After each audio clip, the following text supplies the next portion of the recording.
Feel free to sing the Jeopardy theme while you're ready. Right. Okay, and we are live. All right, Don, take it away. All right, well, as has already been said, welcome. We're glad to have our chorale members here, as well as some of my Regent students and some of our vocal folks from the Visual and Performing Arts Academy. We want to thank Ms. Corbin Pinto for passing the information on to the Academy students. And we're glad to have everybody here with us. Good to see everybody. I can only see a select few because of the way that the screen is set up, but it's good to see those I can see. So we're going to talk about sight reading tonight. Sight singing, sight reading, pretty much all the same thing.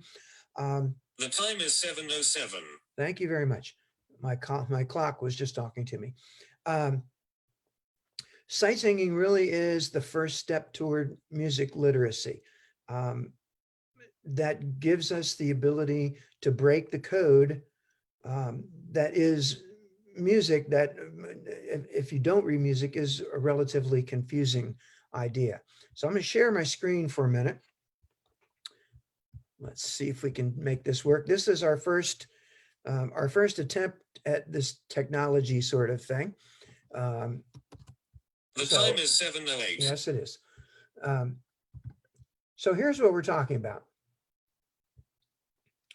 You can everybody just nod if you can see what's on my screen? Okay, looks good.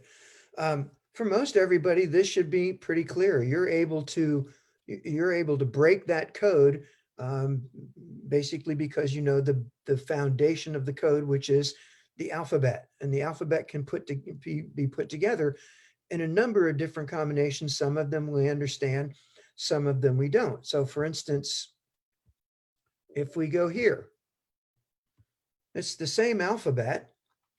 And for those of us who've sung for a while, that may be recognizable, but maybe not literally understandable.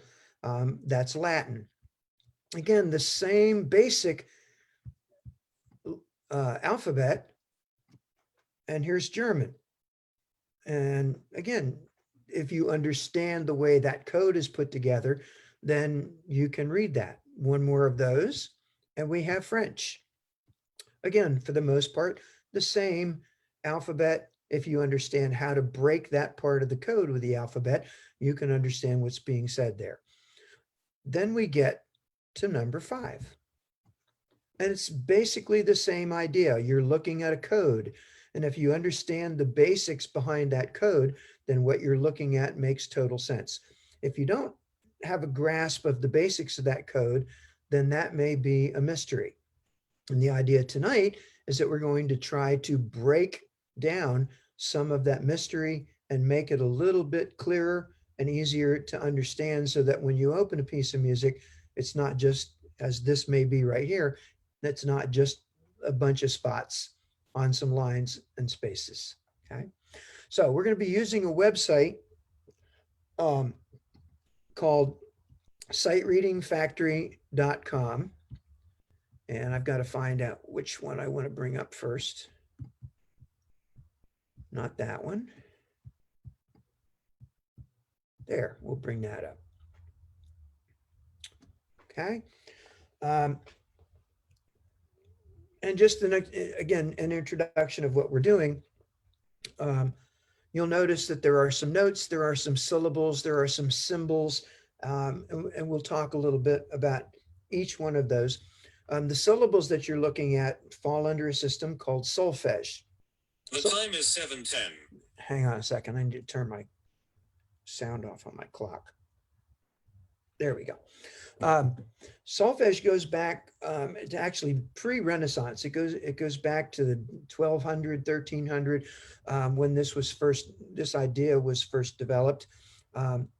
Most of us are more familiar with solfege being introduced by the sound of music in the song "Doe, a deer, a female deer, Ray, a drop of golden sun," and it goes on from there.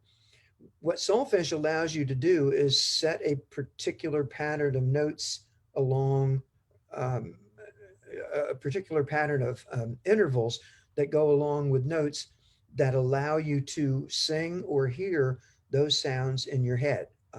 There are several different systems that can be used. We're going to be using what's called movable do. In other words, any key that we sing in, the name of that key will be the first note, will be do. Right here, this example you should be seeing is in the key of C major. So C is do. If we go to E flat major, then E flat will be do. There's also a system called fixed do, in which C is always do, regardless of the key, regardless of what notes lie where. C is always do. We're not going to use that. We're going to use movable do. There's also a system of just using numbers, applying the numbers to each note. So in this case, it would be 1, 1, 2, 2, 3, and you can see how that goes on farther. The other option is also just to use the name of the note. So this would be C, C, D, D, E, so on and so forth. All of those systems are legitimate. It just depends on the method under which you've been taught. So we're going to use movable do. That interesting looking swirly curly thing at the beginning is a treble clef, and that the clef determines the names, the pitch names of the notes. Treble clef is usually used for higher sounding instruments and higher sounding voices. The bass clef, we'll get into some bass clef later on. The bass clef is used for lower sounding instruments and voices. Right next to that, you see two numbers, a 4 and a 4 in this case.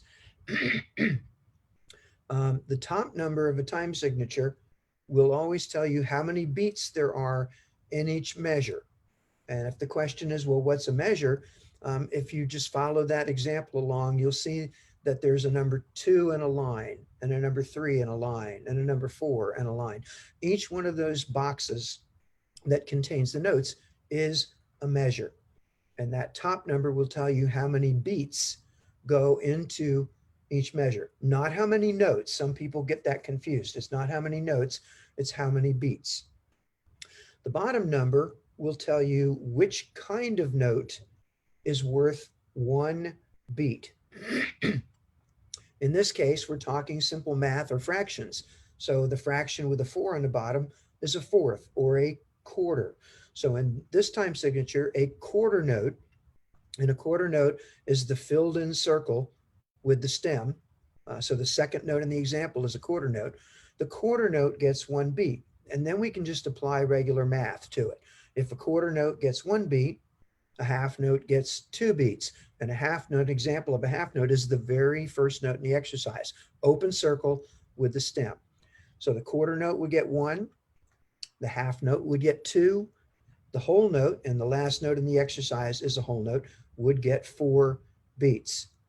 That's what the time signature tells you, how many beats go in each measure and which note is worth 1 beat. So that gets us into the beginning there, okay? Now, if this is something, if you find this interesting and want to pursue it or be able to practice it on your own, again, it's www.sightreadingfactory.com.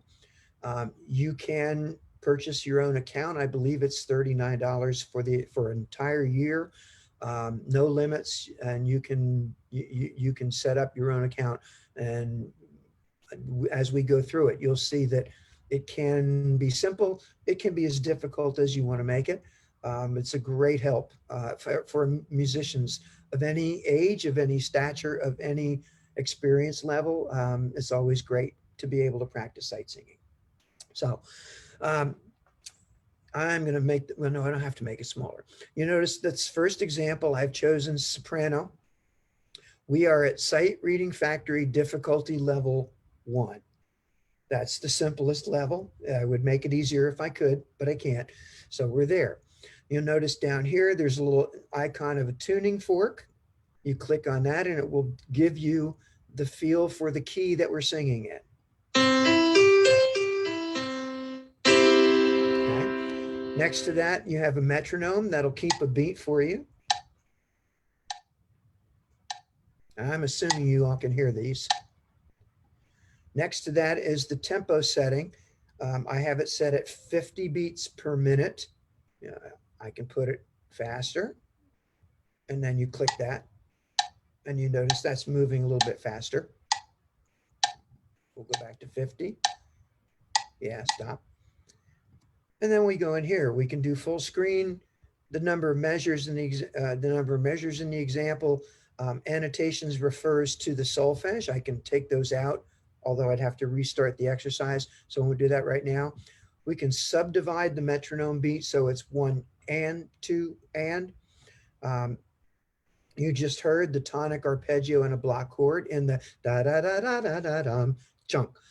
The measure numbers are seen at the end of each measure.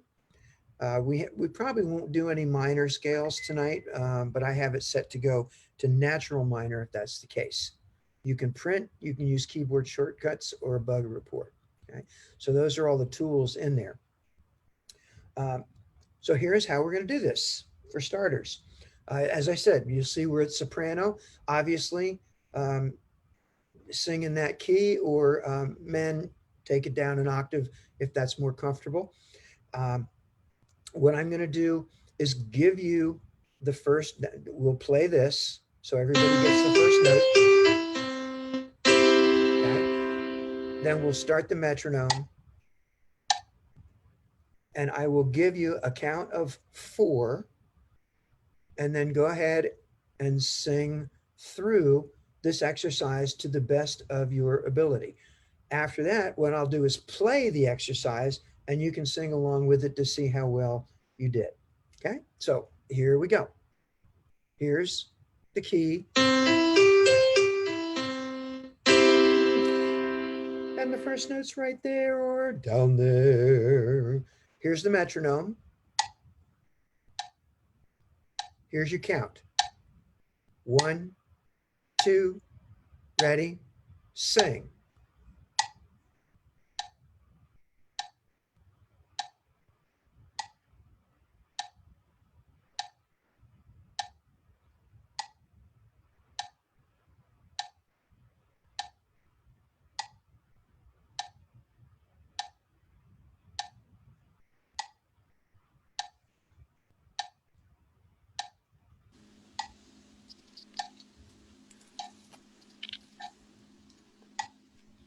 Naman palang live dito eh.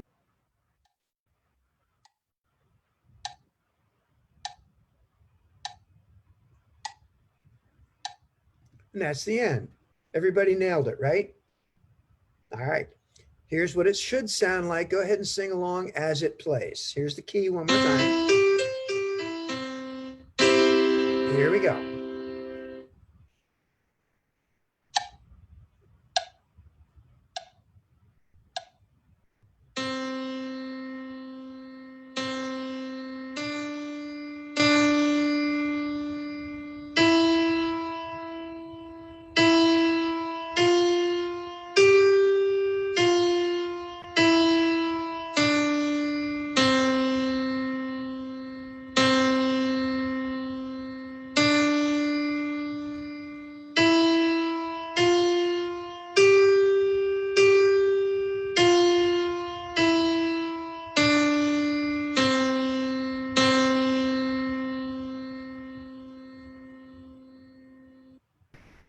Yep, hang on.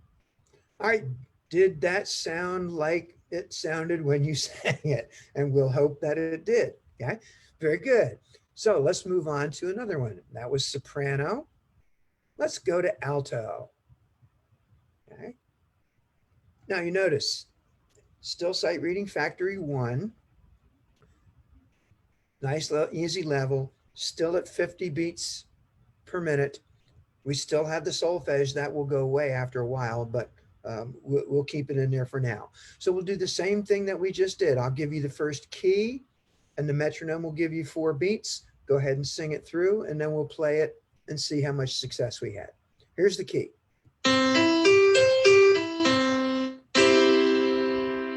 Get that pitch in your head. Here's a count of 4. Ready, sing.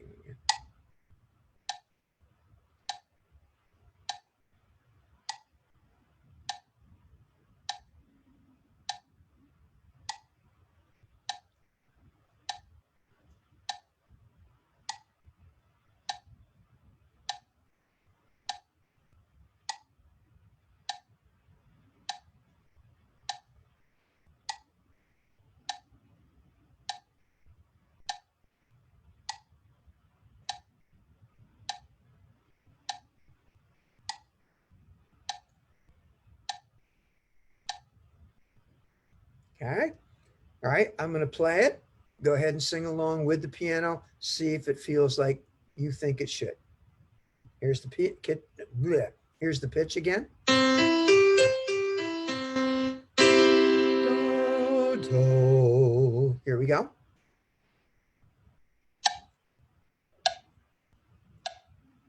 Go.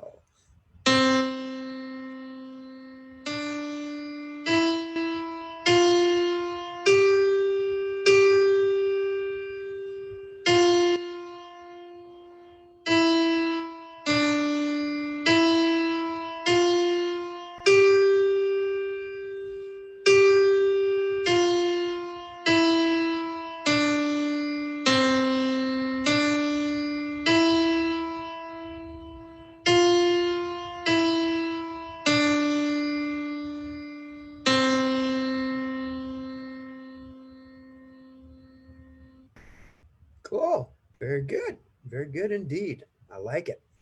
Let's go to, no, tenor.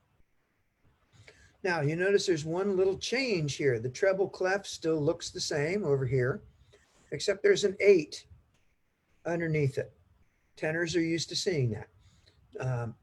This simply means that you would sing those notes an octave or 8 notes lower than they're written, and you'll probably hear it that way after we go through and sing it. Other than that, it looks pretty much identical to the other 3 or the other 2 that we've done. Still have the syllables, still Sight Reading Factory level 1, still at 50 beats a minute. So let's try that, see how it goes. Here's a pitch. Here's your count of 4. Ready? Sing.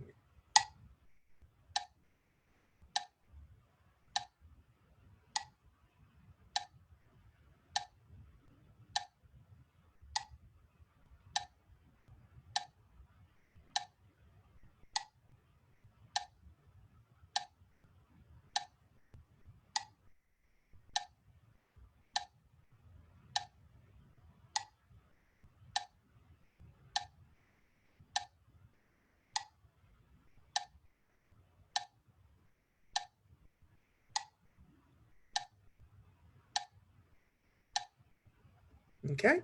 All right, let's sing along with it, see what happens. Here's the key one more time.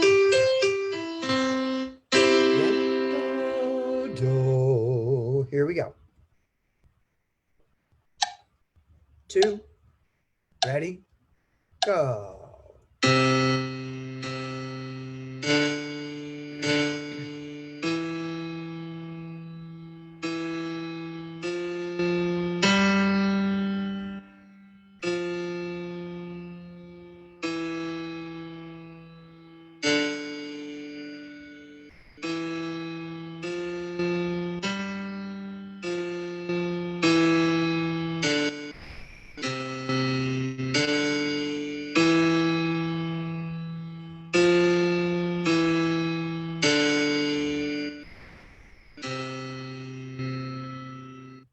Cool. You'll notice too that when it plays, there's a little cursor that shows you which note is supposed to be sung at that particular time. You do have the option to take that out, but it's nice to have it as you're getting used to learning how to do that. Okay, good. And let's go to bass. Different clef. We talked about the bass clef earlier. You notice it looks different than the treble clef.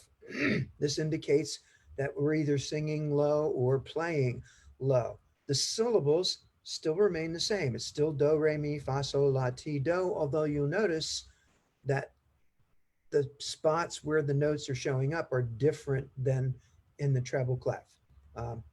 When we start putting the treble and the bass clef together, that becomes a lot clearer, but the pattern is still the same, so it should be okay. All right, let's try this one. Here's the key. Still going to leave it at 50 beats a minute, so here's your 4 count. 2, ready, sing.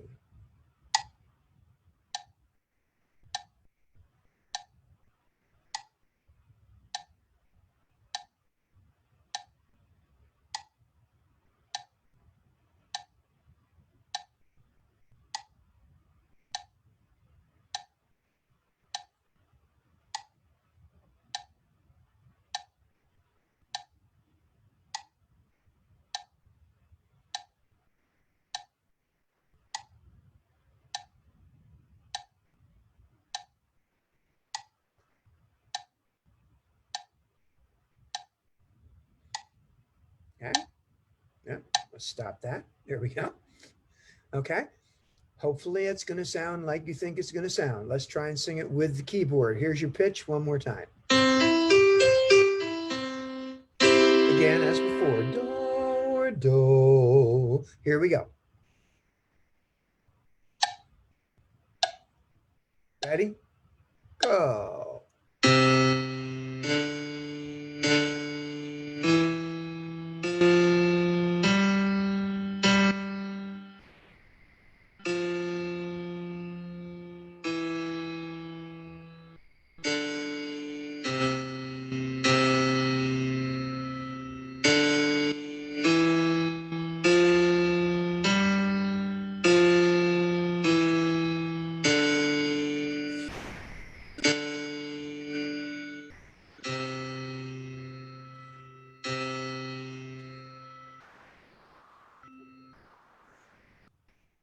Okay.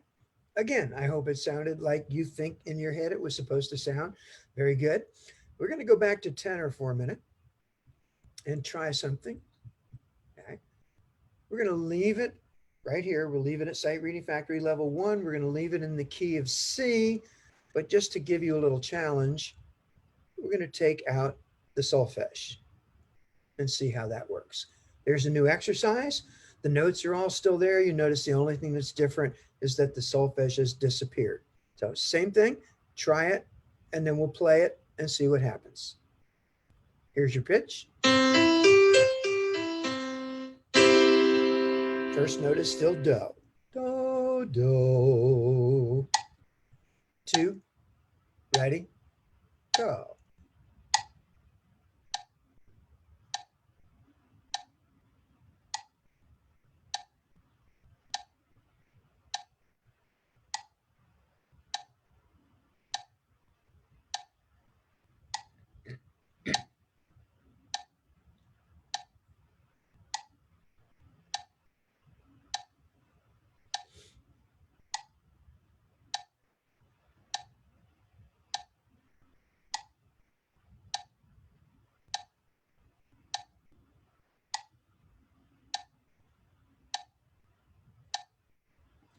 And you notice when that layer of comfort goes away, it becomes a little bit more challenging.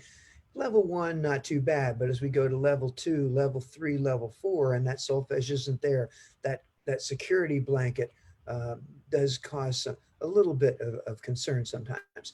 Let's play it through and sing it again. We'll see how we do. Here we go.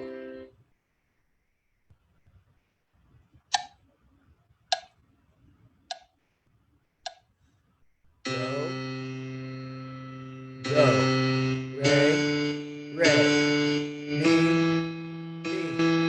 fa, sol, fa, mi, re, do, do. Look ahead. Re, mi, fa, sol, sol, fa, mi, re, do, do. Did you get it? Very cool. That's what we want to do. Okay, let me get rid of that one. Let's go back to alto for a minute. Okay, and let's do another change. We're going to keep the solfege syllables, but, oops, hang on.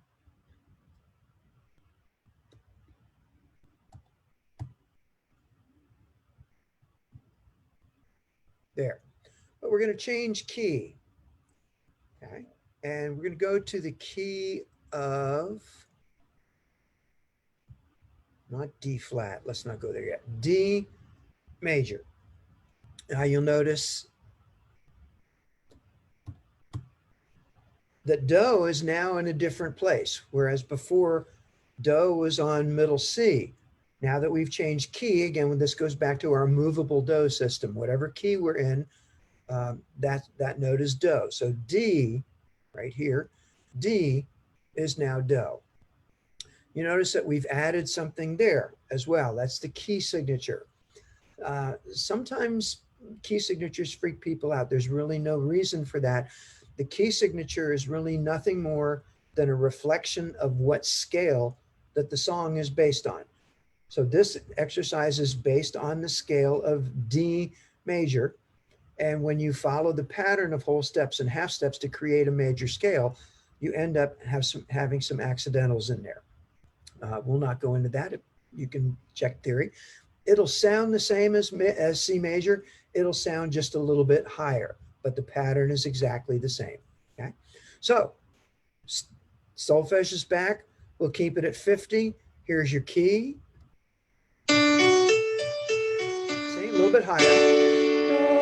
Do, do. 4 beats and give it a shot. Ready? Sing.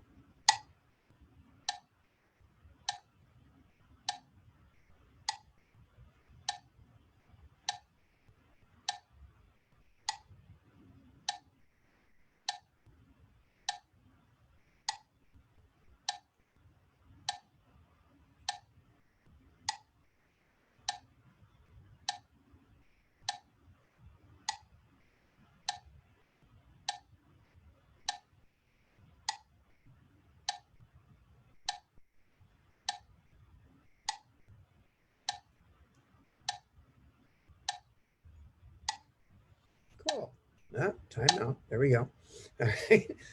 Let's try singing along with the keyboard and see how well we did. Here's your pitch once again. Do, do. 2, ready, go.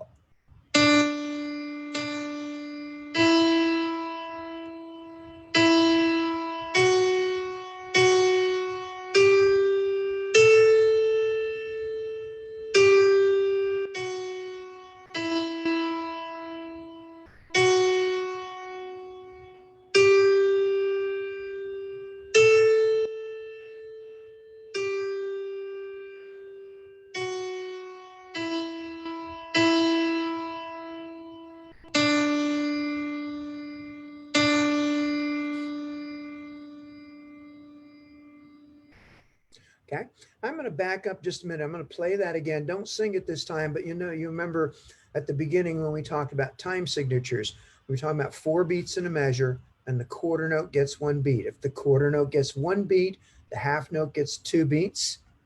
There's a half note, that's quarter note, and the whole note gets 4 beats. So just follow along and watch how those notes get those assigned number of beats. Here we go.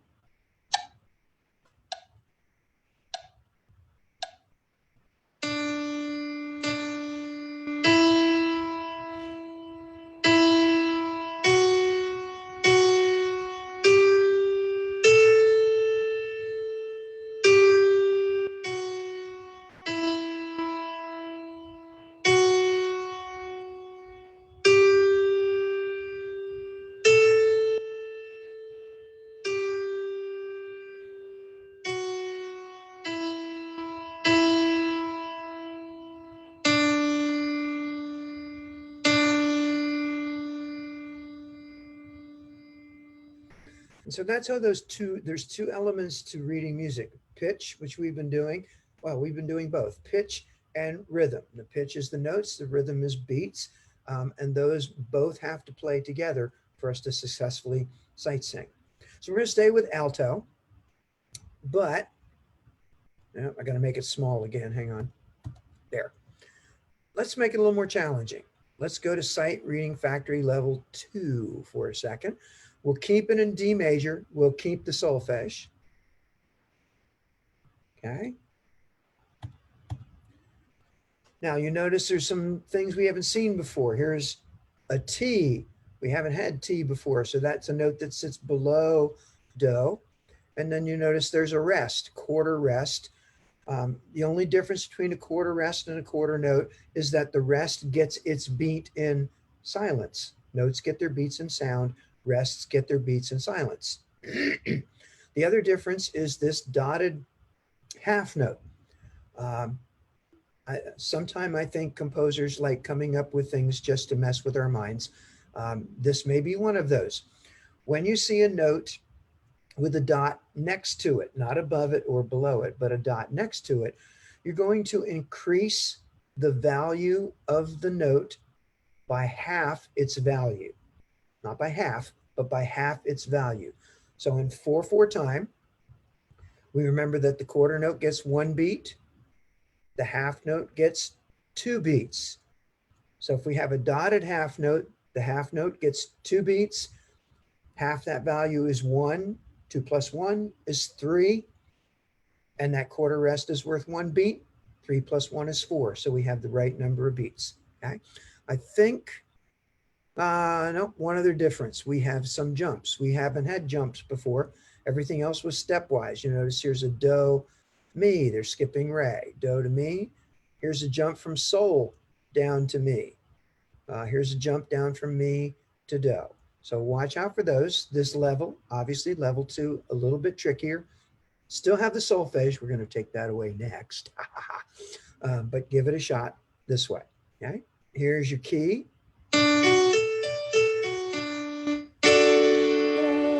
Do. Here's the count.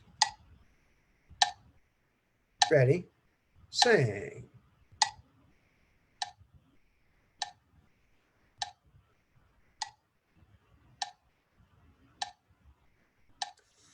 Rest. Jump. 3 beats. 1, 2, 3. Rest. Here comes a jump.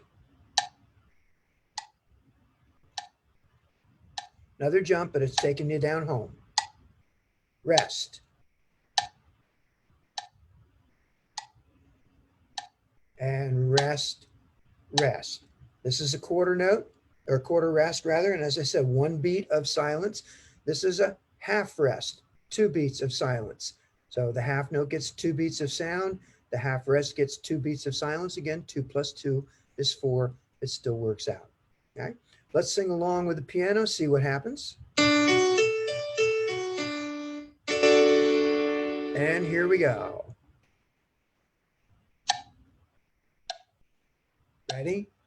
And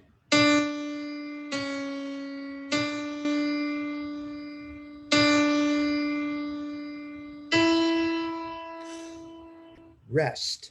Little jump. Same note. 2, 3. Rest. Little jump down. Little jump down to do. Rest.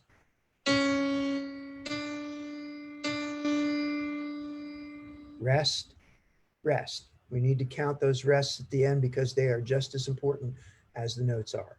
Okay. Now for a little bit of fun,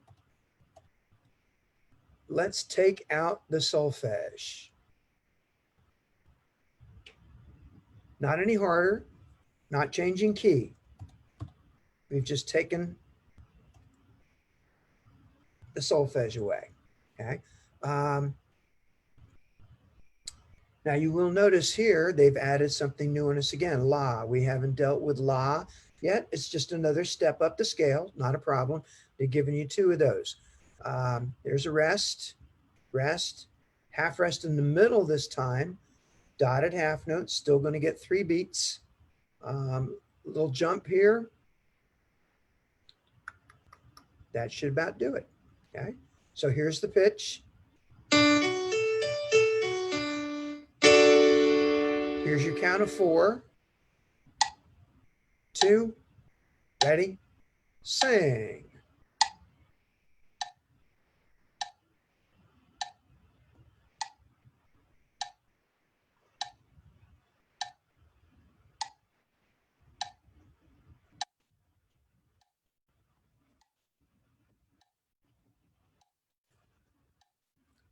Rest, rest.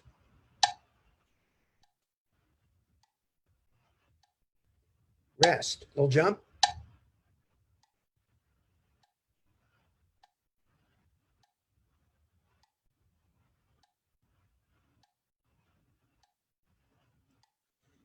Rest. How'd that work? Good? Yay? We doing all right? Very cool. Let's try it with the piano, see what happens. Here's the key. Get the count of 4. We'll see what happens. 2, ready, go.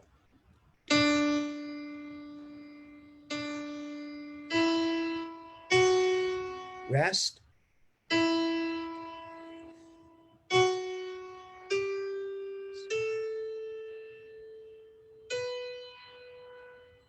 Rest, rest.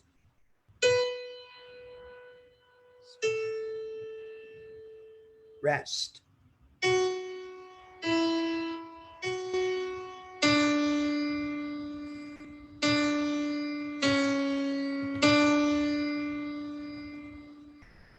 Rest. Did that work? Make sense?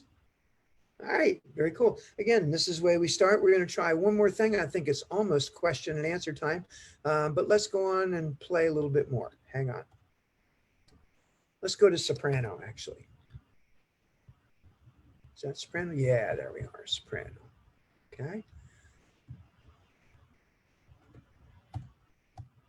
Okay.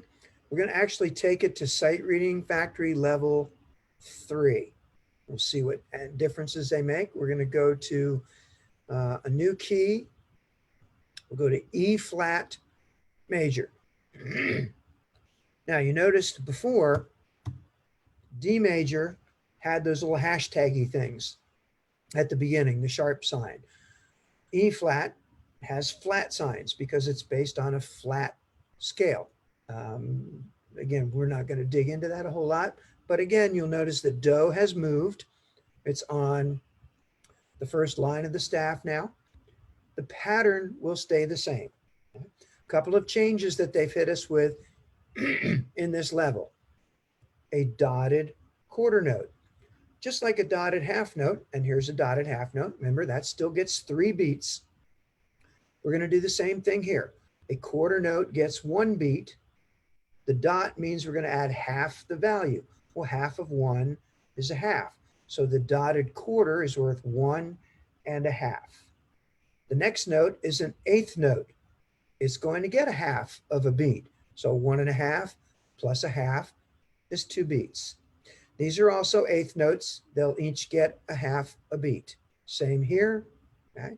Little jumps here, little jump up here, have the rest here. Starting you right off with a jump. We're not going to worry about the dynamics, just sing the right notes and the right words. Okay, let's try it and see what happens. We're going to do this one, and then we'll try without the solfege and see what happens. Okay. Again, notice this is even a little bit higher than the one before. So here's our 4 count. 2, ready, sing.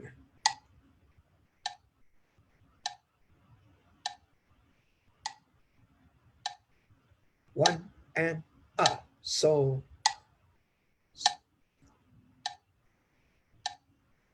3 beats, 2, 3, rest.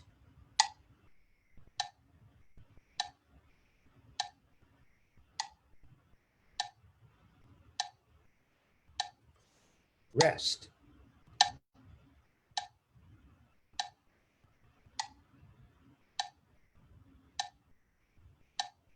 Okay.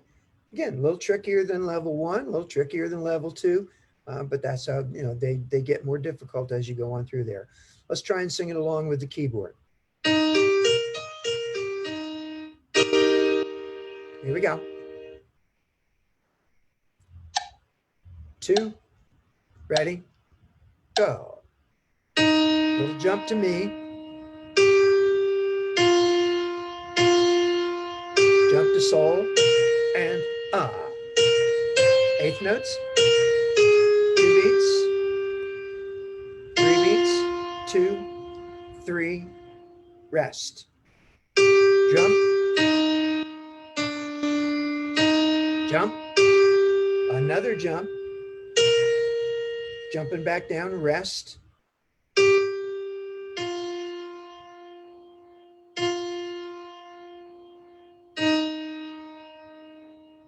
Okay. Now, just for the heck of it, we're going to take the solfege out of this one, and that probably will bring us to the end of the singing time, and we'll open it up for questions and answers. So we'll leave it in the key of E flat. We'll leave it at 4/4. We'll leave it at Sight Reading Factory 3. Let's try and, I got to change something. Hang on there. Take out annotations, load a new one. There we go. Okay. See if there's anything different. No, little jump here, eighth notes here, dotted half note getting 3, rest, little jump here, half rest, still getting 2 beats, a little jump down to the note here, jump up, step, step, rest, and here you've got jumps, bump, bump, bump. 1.5 beats for the dotted quarter, half a beat for the eighth. Okay, let's see what we've got.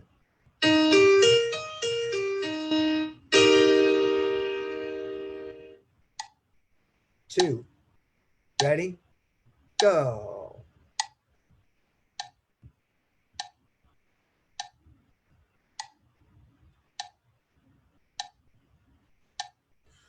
Rest.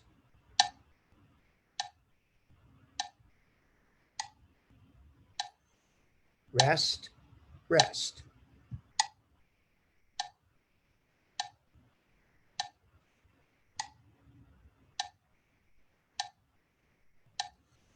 Rest.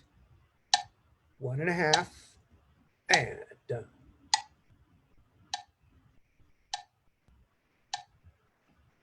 Yeah, that'll throw you a little bit of a curveball here and there. Let's try it with the keyboard, see how we do. Okay. 2, ready, go.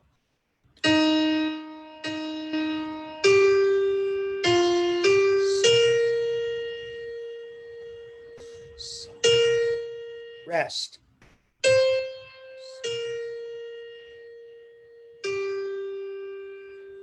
Rest, rest.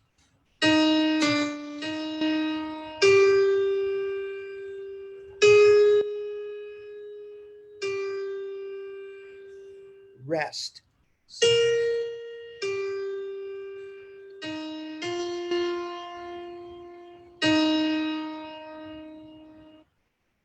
Okay, survive, succeed. That's what it's all about. Okay, looks like 10-8 to me, Christine, if we want to open it up for questions. I'm going to stop sharing my screen and we'll go from there. Okay, I guess if anybody has any questions, if they want to put it in the chat and then we can read them, that's probably the easiest way to do it.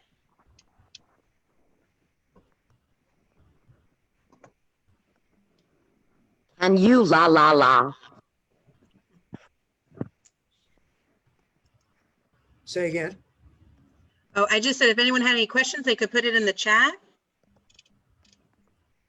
Let's see. Oh, good question. The question was, how are accidentals designated in the solfege system?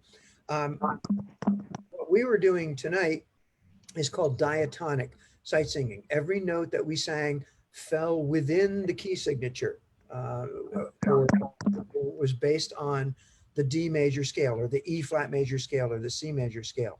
However, if you go into chromatics, that's notes that aren't in the major scale. Every syllable, every subsyllable has an assigned name. The fun part is they're different ascending than they are descending. So if you start with a do and going up, and I'll try and do the half steps the best I can. It's do, di, re, mi, fa, fi, so, si, la, li, ti, do.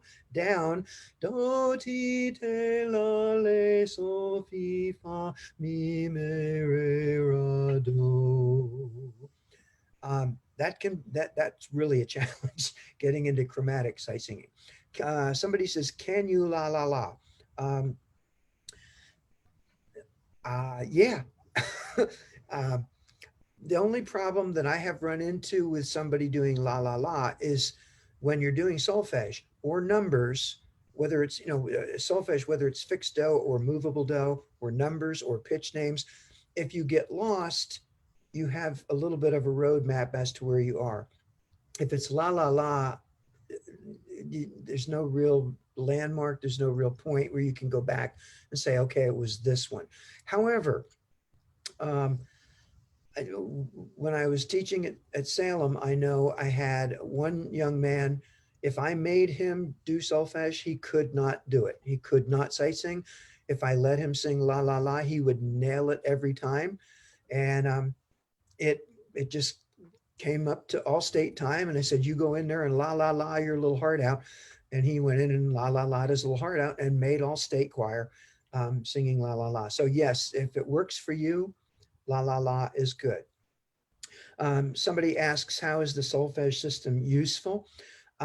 If you walk into a music store and you pick up a piece of music that you've never seen before, using solfege will help you hear that melody in your head. The words, the lyrics of a song won't help with that. So we could, whomever, your director, church choir director, myself, college director, high school director, could hand out a new piece of music and say, don't pay any attention to the words, sight sing it on solfege. And knowing solfege, having that pattern of notes and syllables in your head, you'll be able to sing that song at sight and figure out your part, whether it's soprano, alto, tenor, bass, without ever having seen it before. That's probably not going to happen trying to sing the words. So you go through the piece and sing it with solfege and get comfortable with it. And then you can go back and add the words, and it makes everything a whole lot easier to flow with. Anything else?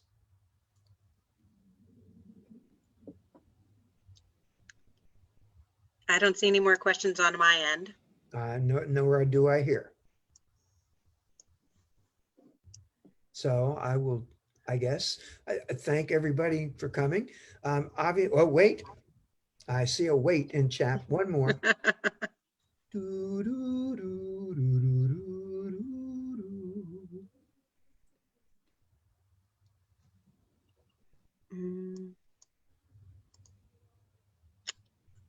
Hey, two guys walk into a bar. No.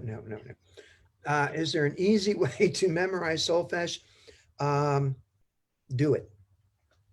Just the more you do, it's like riding a bike. The more you do it, the master, it will become mastered. If you think about it, most of us, there are no questions in our head about the 2 times table. 2 times 3 is 6, 2 times 6 is 12. How about 17 times 18? That might take a few seconds to figure out. Same thing here. The more you do solfege, the more it clicks in, and the more you do solfege, the better your sight reading skills get. So it's mutually reciprocal. The solfege will get better as your sight singing get better, and your sight singing will get better as your solfege gets better. Any other questions?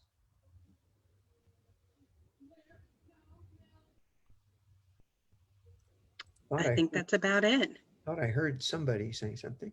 So yeah, Sight Reading Factory is great. It's a great way to practice. Like I said, I think it's $39 for an individual account for a year. Any key, major keys, minor keys, all the time signatures. There are several different sets of levels of difficulty, from their own to the New York State educational system. I believe the Virginia All-State Choir standards are in there as well. So it's pretty cool. So I will turn it back over to Joe and Christine. Thank you all for coming. Thanks for being part of this. Please let us know if it was worthwhile and if you'd like to see more. That's great. Thank you so much. Thank you, Don. That was awesome. Awesome information. Solfege is so handy. I remember back in college learning it, and once you learn solfege, you can pretty much plow your way through anything, classical, jazz, and you name it. It's just such a handy tool. So look forward to hopefully maybe even using it when we get to meet back live. That sounds like a plan. All right. And Don, did you want to say something about auditions that we hope to have in January? I will. Yes, if you're not a member of Virginia Beach Chorale right now, you'll notice both sets of fingers are crossed. We are hoping and praying that spring will be a more normal time. So right now we are hoping and planning to have auditions for Virginia Beach Chorale in January. The audition is pretty straightforward. It consists of a prepared solo, any genre, any style, can be a cappella. We would prefer that it be accompanied, but one solo.